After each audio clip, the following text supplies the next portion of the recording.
Bonjour à toutes et tous et je vous espère en très grande forme pour cette nouvelle bonne pratique. Aujourd'hui, je voulais vous donner une astuce en management pour être sûr que l'autre a bien compris, c'est le qu'en penses-tu. Le qu'en penses-tu, c'est un truc qui est d'une efficacité, je trouve, redoutable parce que non seulement quand on a exprimé quelque chose, une idée, un projet,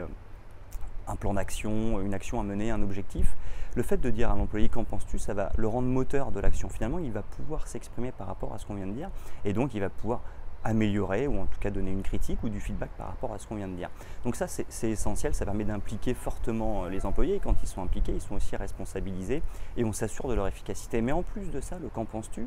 ça va nous permettre de s'assurer à travers la réponse de notre employé qu'il a bien compris ce qu'on lui a dit. Donc non seulement ça va l'impliquer, le responsabiliser, mais en plus de ça, de par la critique qu'il va faire, de par la reformulation qu'il va faire ou la remarque qu'il va faire, en tout cas de par son commentaire, on va voir si effectivement il a bien compris ce qu'on vient de lui dire et donc on va s'assurer que notre message est bien passé. Donc le qu'en penses-tu pour moi est une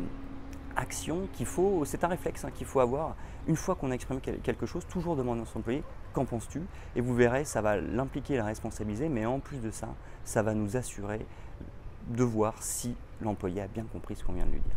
Voilà, j'espère que cette bonne pratique du jour vous a été utile et je vous donne rendez-vous dès demain pour une nouvelle bonne pratique.